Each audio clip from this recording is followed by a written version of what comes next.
இப்போ எடுங்க எல்லாருமே எக்ஸாம் சி எக்ஸாம் சியில பேப்பரையும் ஸ்கீமே எடுத்துக்கங்க. ஸ்டூடெண்ட்ஸ் இப்படி தான். இப்போ உங்களுக்கு நான் இதோட நிறைய இப்போ நான் நினைக்கிறது 7வது பேப்பர் கிளாஸ் எங்களோட 5 ஹவர்ஸ் பேப்பர் வந்து சக்ஸஸ்ஃபுல்லாக போய்கிட்டு இருக்கு. 7 பேப்பருக்கும் நினைக்கிறேன் ஏதாச்சும் ஒரு பேப்பர்ல ஸ்கீம் மிஸ் ஆனிச்சோ தெரியல. ஆனால் என்னை பொறுத்தளவு 7 பேப்பருடைய ஸ்கீம் உங்கள் கையில் இருக்கும். ரைட்.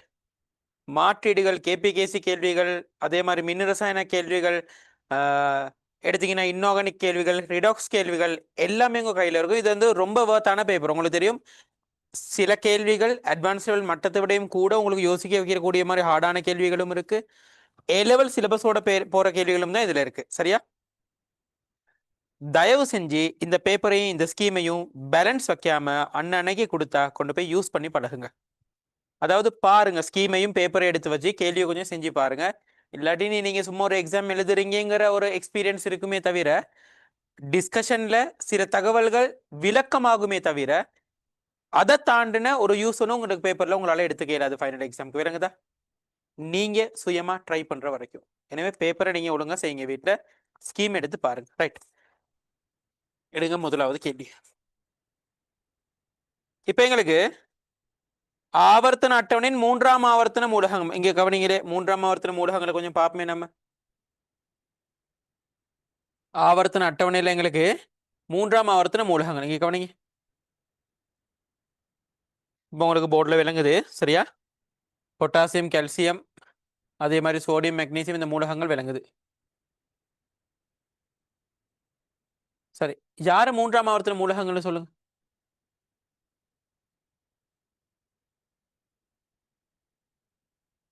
இந்த பாருங்க, இந்த ரோ இந்த இருக்காரு, இந்த ரோ தான் 3ஆம் ஆவர்த்தன மூலகம். அதை விளங்கி. சரியா?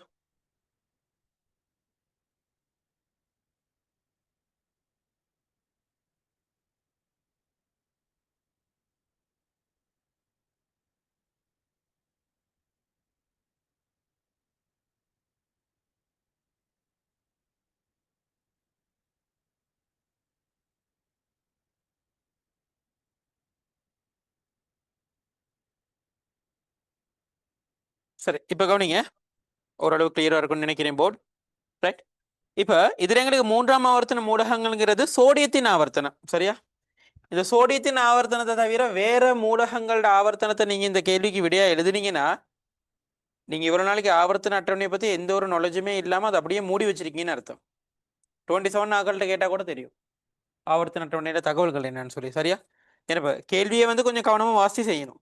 எங்களுக்கு கேள்வியை வாசிக்கக்குள்ள தரவு வாசிக்கணுமே என்னத்தை பத்தி செய்ய சொல்றாங்கன்னு சொல்லி. ஏன்னா எங்களுக்கு கண்ட மாதிரி இஷ்டப்பட்டது எழுதியாது. ரைட். தெரியும் 3ஆம் அகச்சக்தி வெப்பலுறை மாற்றம் அதிகமான மூலகம் 2ஆம் கூட்டத்தில் உள்ளது. மெக்னீசியம். நிறங்கள் கொண்ட 4 ஆக்சைடுகள் உருவாக்கும் மூலகம் வந்து எங்களுக்கு குளோரின். இப்போ நாங்கள் கடைசியும் நாங்கள் இந்த குளோரினை ரிவிஷன் பண்ணி எடுத்தோம்.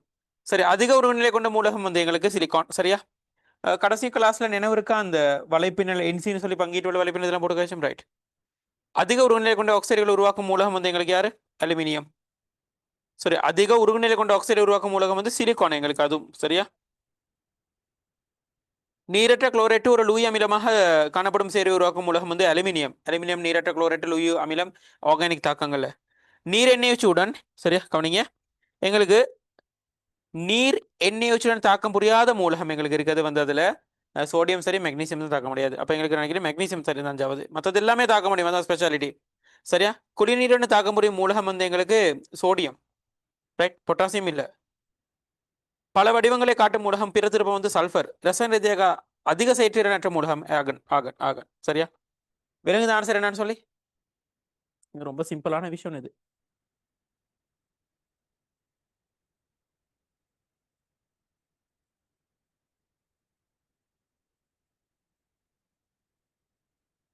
இப்ப கவனிங்க, அடுத்த விஷயத்துக்கு வரும்.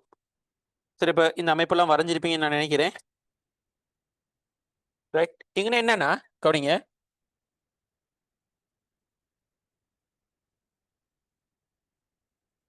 சக்தி சொட்டை நோக்கி தானே? டவுட் இல்லை. போக அடுத்தது. இப்போ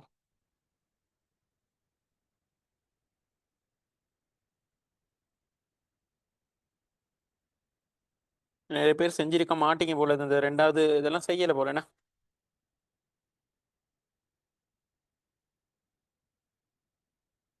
கவனிங்க தந்திருக்கிறது அமைப்புங்க ஏபிசி ஆகிய ஆவர்த்தன இரண்டாம் ஆவர்த்தனத்துக்கு 3 மூலகங்கள் ஆகும். முதலாம் அயனக சக்தி ஏ விட இரண்டாம் ஆவர்த்தனத்திற்குரிய 3 மூலகங்கள், முதலாம் அயனக சக்தி, இரண்டாம் அயனக சக்தி, மூன்றாம் அயனக சக்தி. ரைட். அல்ல இரண்டாம் அயனக சக்தி நல்லாவே குறவு பிக்கு என்ன எங்களுக்கு சரியா? அப்ப இரண்டாம் அயனக சக்தி பிக்கு குறவுனா பி வந்து இரண்டாம் கூட்ட மூலகம் சரியா? பி வந்து இரண்டாம் கூட்ட மூலகம். அப்ப இரண்டாம் கூட்ட மூலம் வருது பெரிலியம், அதுக்கு முன்னாடி லித்தியம், அதுக்கப்புறம் பேர் சரியா இல்லையா? சிம்பிளா கண்டுபிடிச்சிக்கலாம். ரைட். பி என்னும் மூலகம் வழியில் எரிக்கப்படும் போது பெரிலியம் வழியில் அடிச்சா என்ன சொல்லுவீங்க? பி என்னும் மூலகத்தை வழியில் அடிச்சா அது ரெண்டாம் கூட்ட மூலகம்னால ஆக்சிஜன்ல தாக்கும், நைட்ரஜன்ல தாக்கும். அப்ப பெரிலியம் ஆக்சைடு உருவாகும், பெரிலியம் நைட்ரேட்டும் உருவாகும். B3 right. ரெண்டு சேர்வுகள். ரெண்டில் வெப்பப்படு பெரும் எக்ஸின் வாயு தொடர்பு ரசாயன என்னது? அமோனியா. அமோனியா சரியா? அமோனியாவை வெளியேற தாக்கம் என்ன? நைட்ரேட் வந்து இது ஆகுறது. குறைந்த Cl2 உடன் தாக்க முடியும் போது தொடர்பு தாக்கம். குறைந்த Cl2 அமோனியா கூட குறைந்த Cl2 நேத்தாங்க N2 HCl N2 HCl. Ammonia மிக போட்டா N2 NH குளோரினை மிக போட்டா NCl3 வரும் HCl ஓட. சரியா இல்லையா? இதான் விஷயம். எடுத்து பாருங்க பி பிளாக் ரியாக்ஷன்ஸ் அவ்வளோத்தையும் எடுத்து பாருங்க. ரைட். அடுத்த விஷயம் எக்ஸின் வாயு அடையாளம் கண்ட பரிசோதனை. யார் எக்ஸ்? யார் எக்ஸ்? யார்? அமோனியா. அமோனியா NH சோதனை போல் கபில் நிறுத்தும். மூலகமேன் மற்றும் இன்னொரு பயன்படுத்தி HT மாதிரி எவ்வாறு தயாரிப்பதுன்னு தாக்கணும் தருது. என்னது? மூலகமேயே பயன்படுத்துறாங்க எங்களுக்கு. மூலகமேங்கிறது லித்தியம். லித்தியம் இப்படி தானே எங்களுக்கு HDன்னு சொன்ன என்னதுடா? HD குவாலிட்டியா? ஹை டெஃபினிஷனா? HDனா என்னது? இங்க பாரு, ஹைட்ரஜன் ஹைட்ரஜன், டியூட்ரியம் டியூட்ரியம் சரியா? இது ரெண்டுல ஹைட்ரஜனும் டியோனும் அதான் HD. இருந்துச்சா? H2O இங்கே H2O கவனி, D2O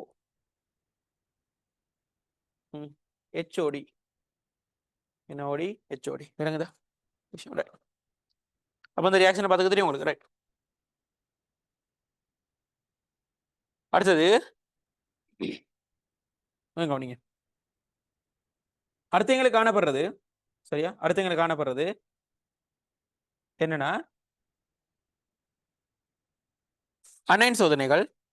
எங்களுக்கு அடுத்த அனைன் சோதனையில காணப்படுறது Na2CO3 Na2CO3 அதே மாதிரி அது Na2S2O3 என்ன?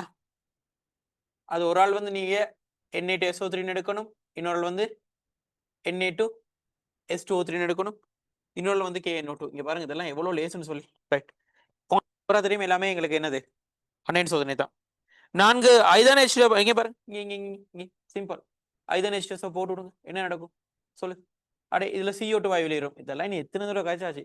இதுல SO2 வாயு வெளியேறும், இதுல சல்ஃபர் வேல்படியோட SO2 வாயு வெளியேறும். இதெல்லாம் செய்யப்படி வந்து எரோலேசி. இதுல NO2 வாயு வெளியேறும், NO வாயும் வெளியேறும். ஆனா NO2 வச்சு தான் செயல்படுத்துறது. ABCD ஜீவன் கபில நீர் வாயு NO2 KNO2 A வந்து KNO2 சரி.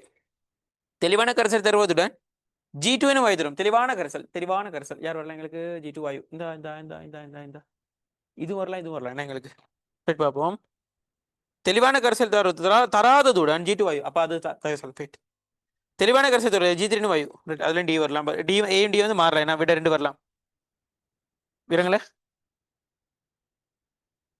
G2 அடுத்தடுத்து வருது ஏன்னா அப்ப ஒண்ணுக்கு Na2SO3, அப்ப கடைசி தான் Na2CO3. ரைட் சரி. ரைட். சீனியர் கடைசி AgNO3 நினைக்கிறேன். அதில் இனி எந்த ஒரு விஷயமும் இல்லைன்னா ஏஜிக்கு வந்து தயோசல்ஃபேட் உள்ளக்குள்ள என்ன செய்யும்? AgTS வழியில வெப்பமாகுதல், வழியை திறந்து வச்சாலே AgTS கருப்பு நிறம் வரும். ஆனா பிளம்பம் வச்சா மட்டும் வெப்பமாக்குனா மட்டும்தான் கருப்பு நிறம் வரும். அது ஒரு விஷயம். அப்ப அதெல்லாம் ஓகே. இது இனி NO2H2 நீர்ல தகரஞ்சு என்ன நடப்பேன்? NO2 வந்து +4 +4க்கு ஒட்சியம்ல ஒண்ணு இல்லை. அப்ப இருவழி விகாரம் அடையும், 2 வரும். H0H3 2 வரும். ரைட். PCl5 மிக H1 என்ன இருக்கா? H3PO வரதோட நீர் HCl வரும். குறை HCl நீர் போட்டா மட்டும் தான் POCl3 நீர் வரும். சரியா இல்லையா? நினைவு நிக்கணும். இதெல்லாம் அன்னைக்கு படிப்பிச்ச மாதிரி இல்ல, ரிவிஷன் பண்ணணும். BaCl3க்கு நீர் போட்ட நடக்கும். நான் சொன்னேன், அன்னைக்கே சொன்னேன், குளோரைடு நீர்ப்போப்பு தாக்கம் வந்து ரொம்ப நாள் ஆச்சு. பாருங்க இந்த பேப்பர்ல உள்ள அழகான விஷயத்த. நீங்க குளோரைடு நீர்ப்பகுப்புல கிளியரா இருந்தா இந்த பேப்பர் செய்யக்குள்ள குளோரைடு நீர்ப்பகுப்பு உங்களுக்கு கிளியரா இருக்கணும். அல்லது இந்த பேப்பரை செஞ்சு முடிச்சுட்டு உங்களுக்கு திருத்தி பார்க்கக்குள்ள பிழை எடுத்துறீங்கன்னா, மொட்டை பிழை எடுத்திருந்தீங்கன்னா வீட்டுல போயிட்டு குளோரைடு நீர்ப்பகுப்பு அவ்வளோத்தையும் பார்த்து சமன்படுத்தி என்ன செய்யணும்? நீங்க ஞாபகம் வச்சுக்கணும். அப்ப ஃபைனல்ல வந்து என்ன செய்வேன்? இப்படிதான் பேப்பர் கிளாஸ் யூஸ் பண்ணணும். இல்ல பிழை எடுத்துட்டோம், பாக்குறது இல்ல, ஒன்னும் செய்யறது இல்ல, ஸ்கீமை தூக்கி வீசுறது.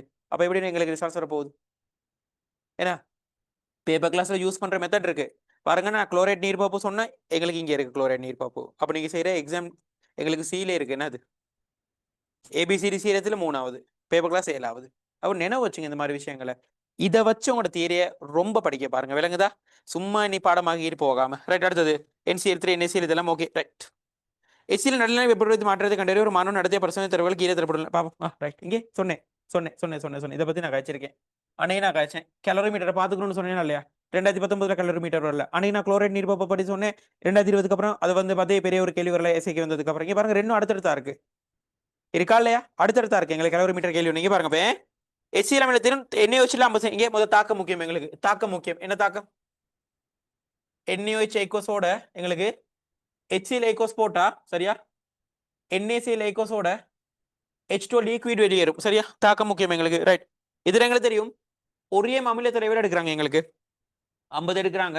இங்கன 1.5 NaOHல வந்து 50 எடுக்கிறாங்க. அப்ப எங்களுக்கு NaOH தாக்கம் ஒண்ணுக்கு ஒரு நாள் அதிக செறிவுடைய தாக்கம் வந்து மிச்சமா இருப்பார். இவர் தான் அதிகமா இருக்காரு. அப்ப இவர் மிச்சமா இருக்கவர் இல்லாம போயிடுவார். எப்படி இருந்தாலும் இது ஒரு புறவெப்ப தாக்கம். அமிலக்கார தாக்கம் வந்து எங்களுக்கு புறவெப்ப தாக்கம் வெப்பம் வெளியிடப்படும். அப்ப கலோரிமீட்டர்ல வச்சீங்கன்னா வெப்பநிலை உயர்வு ஒன்று காட்டும். விலங்கினிச்சல் ஆரம்ப வெப்பநிலையோட 25 பகுதியில் இங்க பாருங்க உயர்வடைந்தது. கோப்பையின் வெப்பநிலை கலக்க வெப்பநிலை என்னது எங்களுக்கு 6.6 பகுதியில் உயர்வு வந்தது. கரைசல் வெப்பக்குள்ள வந்திருக்காங்க, கரைசல் அடுத்து வந்திருக்காங்க. NH தாக்கம் மாற்றத்தின் வெப்ப எப்படி கண்டுபிடிப்பீங்க நீங்க? என்னது என்ன சமன்பாடு சொல்லுவோம்? வீட்லயே இருக்கு Q சமம் MC டீட்டா சரியா? வெப்பத்தின் அளவை Q வச்சு கண்டுபிடிங்க. தாக்கத்தின் எசில் மாற்ற NH மொத்த மூல அளவு சரி செஞ்சுக்கலாம். எசில் அடைக வெப்பநிலை எப்படி இங்க பாருங்க வெப்ப உலரை கண்டுபிடிக்க Q என்ன செய்யணும்? குறித்த முகத்தின் கீழ் தாக்கத்தின் மூல அளவால பிரிச்சு விட்டீங்கன்னா கிலோ ஜூல் மூல் மைனஸ். ஆனா Q நீங்க ஜூல் அந்த கிலோ ஜூலுக்கு மாத்திருக்கணும். விளங்குச்சா இல்லையா? அதை மாத்திருந்தீங்கன்னா உங்களுக்கு பாருங்க அதுல ஆன்சர்ல நான் சொல்லிட்டு போ. ஸ்கீமை கையில எடுத்து வச்சுக்க. ஸ்கீமும் பேப்பரும் இருக்கணும் கையில், அவ்வளவுதான். இல்லாட்டி அது வேஸ்ட், சுத்த வேஸ்ட்.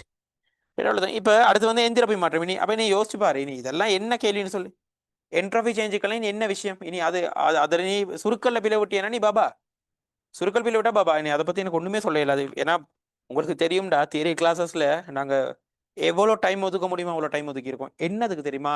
இந்த நேரம் கெமிஸ்ட்ரியை ஸ்பீட் பண்ணி குயிக் பண்ணி குறைஞ்ச காலத்துல கூடிய பேப்பர் செஞ்சு நிறைய நாலேஜை கொண்டு போறதுக்கு. அதுக்கு தான் நாங்க அவ்வளோ அழகான டைம் ஒன்று எடுத்தோம். ரைட், இல்லாட்டி இப்படி ஸ்கீம் ஒன்று வழங்கணும்னு எந்த ஒரு அவசியமும் இல்லை உங்களுக்கு. ஏன்னா ஸ்கீம் ஒன்று வழங்கணும்னு எந்த அவசியமும் இல்லை.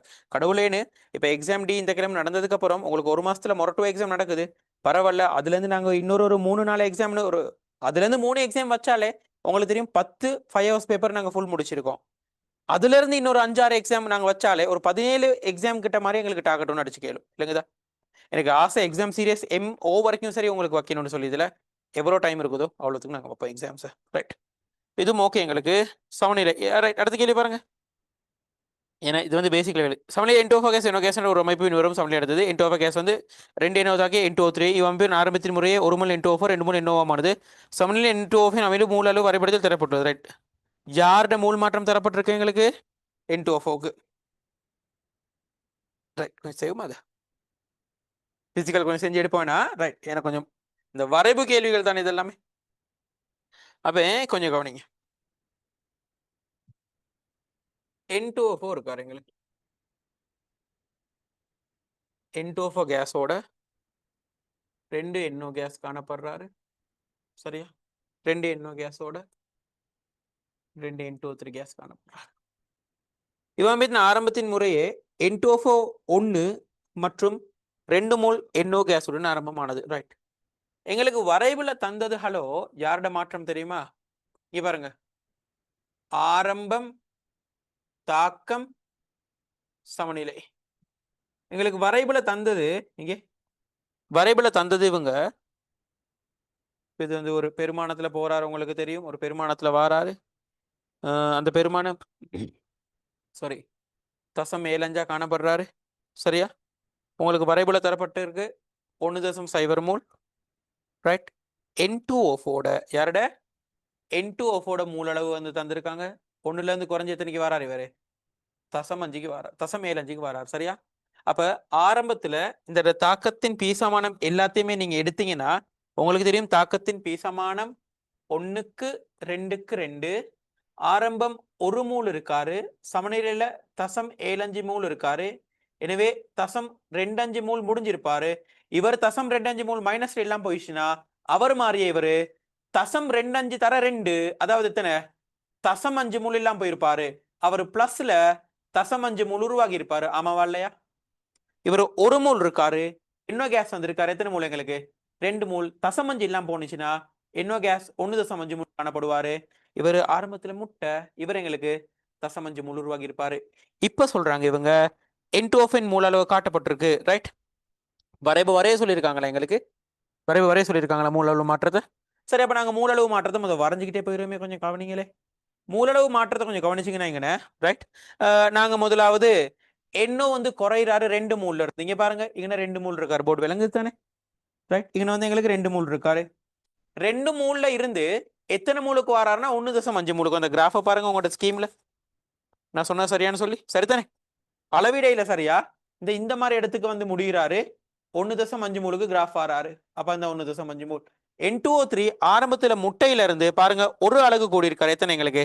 தசமஞ்சு, ஒண்ணுக்கு பாதியா இருக்காரு. ஸ்கீம்ல அது சரியா தந்திருக்காங்க, ரைட்? அப்ப இங்கன வந்து எத்தனை வராரு எங்களுக்கு? 1.5. இங்கன வராரு எத்தனை எங்களுக்கு? தசமஞ்சு. அப்ப வந்து இவர் இப்படியே வராரு. இந்த சமநிலை நேரத்தை மாத்த இயலாது உங்களால. விளங்குச்சா இல்லையா? சொன்னது கிளியரா? இப்ப எவ்வளவு லேசன் பாத்தீங்களா? சாதாரண கால்குலேஷன் டேபிளை வச்சு இந்த வரைபை வரைஞ்சு முடிச்சாச்சு. கிளியரா? சாதாரண கால்குலேஷன் டேபிள் வச்சு இந்த வரைபை நாங்க வரைஞ்சு முடிச்சாச்சு. இவ்வளவுதான் சிம்பிள் விஷயம், ரைட்? இப்போ போவோம் அவங்க கேட்கிற கேள்வி. மேலே வரம்பில் என்ன மூல அளவுகளை வரைஞ்சாச்சு. அமைப்பின் சமநிலையில் மொத்த அமுக்கம் 315 நியூட்டன் மீட்டர். இவர் சமநிலை தொடர்பாக சமநிலை கேபி சமனோட. அப்ப இங்க பாரு, மொத்த அமுக்கம் தெரிஞ்சிச்சுன்னா கவனிங்க சரியா, மொத்த அமுக்கம் தெரிஞ்சிச்சுன்னா பிடி தெரியும், இதுல பிடி தெரியும், ரைட்? பிடி தெரியும். பிடி தெரிஞ்சிச்சுன்னா உனக்கு ஒவ்வொரு கூறுட பகுதி அமுகத்தை கண்டுபிடிக்க மூல் தெரிஞ்சு மூல் பின்னம் தெரியும். எனக்கு தெரியும், எங்களுக்கு மூல் தெரிஞ்சு மூல் பின்னம் தெரியுமா இருந்துச்சுன்னா, ரைட்? உங்களுக்கு டால்டன் பகுதி அமுக்க விதிப்படி இங்க பாருங்க, அப்ப இதை வச்சுக்கிட்டு டால்டன் பகுதி அமுக்க விதிப்படி உங்களுக்கு பகுதி அமுக்கம் சமன் பா ஆ சமன் மொத்த அமுக்கம் மோ ஆ தர மூ பி மூல் பின்னம். சரியா இல்லையா? சொன்னது விளங்குச்சா? அப்ப ஒவ்வொரு கூறுக்கும் மூல் பின்னத்தை கண்டுபிடிச்சிட்டு பகுதி அமுக்கத்தை டால்டனால கண்டுபிடிச்சிட்டு அதை கொண்டு போய் பிரதியிட்டு கேபியை கண்டுபிடி. Methods given, right? கேபிகேஷன் சொல்றப்ப கேபிகேஷன் கேசிஆர்டி டெல்டா என்னது இல்லை? என்னடா நீ கேபி சொல்ற ஆர்டி வந்து தந்திருக்கான், கண்டுபிடிங்க. மேலே நாள் விடுபடுத்தி சமநிலை கொள்கத்தின் அளவை கணிக்க. சமநிலை கொள்கத்தின் என்ன அளவு? கொள்கலத்தின் அளவை வால்யூமா? ஐ திங்க் வால்யூமா கண்டுபிடிச்சு சரியா? அந்த என்ன சரி, அதான் வால்யூமா கண்டுபிடிக்கணும். கண்டுபிடிக்கல தானே இப்ப? என்ன இப்போ ஓகே எல்லாருக்கும்? இது விளங்குச்சா? இனி இது வருதான், இதெல்லாம் சிம்பிள் விஷயங்கள். இனி கடைசிவே இல்லை. இனி ரைட், நாங்க அடுத்த விஷயத்துக்கு வரப்போம்.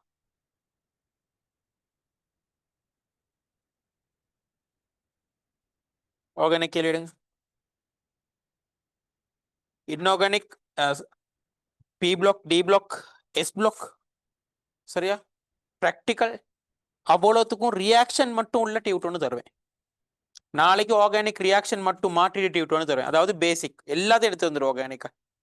அவ்வளோ 24 வருஷம் மாற்றீடுகளையும் கட்டன்னு வச்சு மைண்ட் மேப்பை வச்சு நாளைக்கு நீங்கள் செஞ்சு முடிச்சிட்டிங்கன்னா நாளைக்கே நான் தொடங்கிடுவேன் அந்த ஒர்க் ஷெடியூல. அப்போ ஞாயிற்றுக்கிழமை எனக்கு பிரிச்சுக்கலாம், ஆன்லைனுக்கு ஒரு வேலையும் ஃபிசிக்கல் கிளாஸ்க்கு ஒரு வேலையும். சரியா? ஸ்கீமெல்லாம் பார்த்து மாற்றீடுகளை நாங்கள் முடிக்கிறோம். அப்போ உங்களுக்கு இன்னும் கான்ஃபிடென்ட் ஆகும். அதுக்கப்புறம் நீங்கள் வேணா சிங்கிள் மீடியம் பேப்பரில் அவ்வளோ மாற்றீடு எடுத்து வாசிச்சு பாருங்க, விளங்கும். கிளியராக சொல்கிற விஷயம் என்ன, இப்போ இதில் இந்த ஸ்கீம் வந்து சில நேரம் இந்த ஒவ்வொரு வசனமாக தானே தந்திருக்காங்க மாற்றிடுனா. இப்போ நீங்கள் அதை வந்து எழுதி பார்த்து தான் செய்யணும். விளங்குதான் என்ன சொல்கிறேன்னு? ஸ்கீமில் வந்து R1 என்ன R2 என்ன அந்த விடையை கீழே தான் தந்திருப்பான், மாற்றீடு ஸ்டைலில் இருக்காது. நீங்கள் விடையை மாற்றீடு ஸ்டைலுக்கு என்ன செய்யணும், கேள்வியில் எழுதி பார்த்து எடுக்கணும். கிளியரா? சரியோ, இப்போ அடுத்ததுக்கு போம். ஏ என்பது ஒளியலை கொண்ட, அப்பே கொஞ்சம் கவனி, என்பது எங்களுக்கு ஒளியலை கொண்ட அமைப்பு. சரியா? யார் எங்களுக்கு? C4H10O. இங்க கவனிங்க, ஹலோ இங்க கவனிங்க. C4H10Oங்கிறது சர்வசமன் CnH2n +2O +O. சரியா இல்லையா? Who is this? அட்கேனோட ஆக்சிஜன் கூட்டுப்பட்டா இது வந்து அல்கஹால். நினைவு இல்லையா? இது நாங்கள் கதைச்சோம், இந்த மாதிரி நிறைய விஷயங்களை கதைச்சோம். சரியா? அட்கேனோட கூட்டு பார்த்தா அல்கஹால். அதனை நீர் அகற்றும் போது B1 B2. சரி, நீர் அகற்றுனா B1 B2 ரெண்டு வருதான். B3 எனும் சமபகுதிகள் தரும். B3 எனும் சமபகுதியம். B1 B3 நிலைய சமபகுதிகளாகும். B1 B2 B3 என்பது நேர கூட்ட சமபகுதிகளாகும். B1 B2 Br விரிவாக தாக்க முடியும். A ஆனது அமிலக்கேமின் விரைவாக தகவல்படாது. A அமிலக்கேமின் பெரும் விளைவு பின்வருமாறு தாக்கத்திற்கு உட்பட்டது. இங்க பாருங்க, அப்ப இருக்குது 4 கார்பன்ல 4 இருக்காரு. இன்னொரு OH வந்தா மட்டும் தான் என்ன செய்யலாம், எங்களுக்கு விளைவுகளை மாத்தலாம். சொல்லுங்க, இங்கே OH வந்தா ஹலோ இங்க பாருங்க விளைவு நான் எழுதி காட்டுறேன் உங்களுக்கு. Carbon carbon double bond carbon carbon 2 butene 2 பியூட்டினுக்கு தான் சிஸ் ட்ரான்ஸ் வரையலாம். சிஸ் ஒன்று வரைஞ்சா எப்படி வரையலாம்? கார்பன் கார்பன் வரைஞ்சா சிஸ் ஒன்று இப்படி வரையலாம். சரியா? கார்பன் கார்பனை வரைஞ்சா டிரான்ஸ் ஒன்று வரையலாம். விளங்குச்சா இல்லையா? ஹைட்ரஜன் நான் சுட்டி காட்டல. சரி, குறைந்த விளைவுக்கு கொண்டு வந்தீங்கன்னா அங்கிட்டு கார்பன் டபுள் பாண்ட் கொண்டு வரலாம். அப்ப கார்பன் டபுள் பாண்ட் இங்கே கொண்டு வந்தா 1 பியூட்டனையும் வரையலாம். இது குறைந்த விளைவு. விளங்குச்சா இல்லையா? அப்ப இது சிஸ் விளைவு. இங்க பாருங்க சிஸ் விளைவுல இவர் இங்கிட்டு தள்ளும் இவர் இங்கிட்டு தள்ளும், இவருக்கு இருமுனை ஒன்று நல்லா தொழிற்படும். இருமுனை ஒன்று தொழிற்படுறனால இந்த சிஸ்ஸுக்கு வந்து சரியா தாக்க வீதம் வந்து உயர்வா இருக்கும். விளங்குச்சா இல்லையா? டிரான்ஸுக்கு வந்து தாக்க வீதம் குறைவா இருக்கும். கிளியரா? யாரோட ஏதாச்சும் ஒரு இலத்திரன் அடிய போட்டாயே சிஸ் வந்து இப்படி பிடிச்சி தள்ளிக்கிட்டு இருக்கும் பைபோண்ட.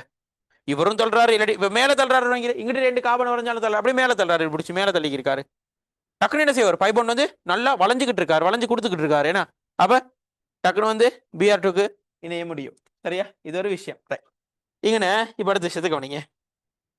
B1 B3 என்பன நிலை சமபோதியம் பார்ப்போம். B1 B2 மற்றும் B3 B1 B3 நிலை சமபோதியம். B1 B2 B3 என்பன நேர்கோட்டு சமபோதியங்கள். B1 B2 அப்ப B1 B2 நீர வேகமாக தாக்குறாரா இருந்தா கொஞ்சம் கவனிங்க. நாங்க இங்க குறிச்சுக்கோம் எல்லாத்தையுமே. B1 விட B2 Br2 உடன் வேகமான தாக்கும். B2 தாக்கும். அப்ப இது B2 சிஸ் வந்து B2 நினைக்கிறேன், டிரான்ஸ் வந்து B1 நினைக்கிறேன், இது வந்து B3 நினைக்கிறேன். சரியா? இப்போ இதை கண்டுபிடிச்சாச்சு. இதுக்கப்புறம் அதை அந்த தாக்கங்களை நீங்க செஞ்சுட்டு போதான் இருக்கு. வீரியமான தாக்கம் அமில கேமினோஃபோட தாக்கம்னு விளைவு பின்னொரு தாக்கம். இங்க பாருங்க அமில கேமினோஃபோட போட்டா என்ன நடக்கும்? அமில கேமினோஃபோட போட்டா இது துணை அல்கஹால் முதல் தான் கிடைச்சோம். துணை அல்கஹால் வந்து கீட்டோன் உருவாக்கும். சரியா? கீட்டோனுக்கு NaOH போட்டா என்ன செய்யும்? எங்களுக்கு அல்டோல் ஒடுக்கத்துக்கு உட்படும். நினைவிற்கு அல்டோல் ஒடுக்கம். சரியா? தாக்கம்லாம் ரிவிஷன் பண்ணியிருக்கணும் சொல்லிட்டேன். ரைட், தாக்கம்லாம் ரிவிஷன் பண்ணியிருக்கணும். அதுக்கு H+ போட்டா திருப்பி அட்கீன் வரும். அதுக்கு குளிர்கார கேமினோஃபோ போட்டா 2 பக்கத்து டயோல் கட்டமைப்பு வரும். பேரன் சோதனை பொறுத்து தாக்கம். இதெல்லாம் என்ன விஷயம்னு எனக்கு தெரியல, மறந்து போயிருது. அப்ப ரியலி சாரி. நீ படிக்க வேண்டிய டைம் அப்ப இதான். ரைட், டைமை வேஸ்ட் பண்ணாம, என்டர்டைன்மெண்ட் பண்ணாம, தூங்காம, ரைட், பெரிய ரெஸ்பான்ஸ் எதிர்பார்க்காம நீ படிக்க வேண்டிய டைம் தான் அது. ஏன்னா இந்த நேரம் 6 hour 7 hour தூங்குனீங்களா இருந்தா நீங்க ஃபெயிலியரை நோக்கி போறீங்க உங்களோட எக்ஸாம்ல நினைச்சுக்கங்க. ரைட், இப்போ நம்ம அடுத்ததுக்கு போவோம். சரியா? என்ன இருக்காரு எங்களுக்கு? சேர்வைகளை இனம் காங்கிறது C6H5NH2 தாக்கி பெறப்படும் விளைவு. இங்க C அனிலினுடன். இப்போ C வந்து யார் எங்களுக்கு? இவர் தானே C. இங்க பாரு, இந்த Cங்கிற கட்டமைப்பை அனிலினோட போட்டா என்ன நடக்கும்? அப்ப இந்த டபுள் பாண்ட் ஆக்சிஜன் புடுங்கிட்டு போகும், அனிலின் உள்ள 2 ஹைட்ரஜன் வந்து புடுங்கிட்டு ஓடும், இமீன் ஸ்ட்ரக்சர் வந்து உருவாகி வரும். அவ்வளவுதான் இமீன் உருவாக்கம். அங்கே வேணா நீ எழுதிக்க ஹெடிங்ல இமீன் உருவாக்கம். ஏசியை வேறு பிரித்தறிய சோதனை. ரைட், ஏஐசியையும் வேறுபடுத்தி அழிகிறது. ஆல்கஹால் சோதனைகளை செய்யலாம். உங்களுக்கு பிராடின் டெஸ்ட்டை போட்டிங்கன்னா இவர் என்ன செய்வார்? எங்களுக்கு செம்மஞ்சள் நிற வீழ்படி வரும், இவர் வராது. அப்படின்னு செய்யலாம். சரிங்க, அடுத்த ரியாக்ஷன்லாம் இப்போ இதுதான் நாளைக்கு கைக்க போகிறோம். விளங்குச்சா? நாங்கள் உங்களுக்கு தாக்கங்கள்னு ஒரு டியூட்டோன்னு கொடுத்துருக்கோம். நினைவு இருக்கா? ஆர்கானிக்ல தாக்கங்களை பேஸ் பண்ணி டியூட்டோன் கொடுத்துருக்கேன். அதை எடுத்துருவாங்க. தாக்கங்களை பேஸ் பண்ணி டியூட்டோன் இருக்கு. இப்போ நான் மெசேஜ் போட்ட குரூப்ல எத்தனை பேர் இருக்குன்னு தெரியாது எனக்கு. ரைட், தாக்கங்கள்னு சொல்லி ஒரு இது ஒன்று இருக்கு. ரைட், அதை நீங்க எடுத்துட்டு வாங்க. சரி, இப்போ அடுத்த விஷயம்.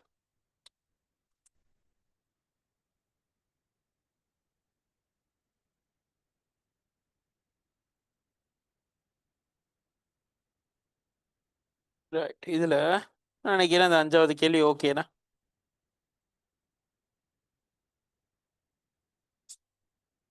நாளைக்கு கொண்டு வாங்க இந்த ஸ்கீமை, நான் டிரான்ஸ்லேட் பண்ணி சொல்லிடுறேன் என்னென்ன இருக்குன்னு சொல்லி.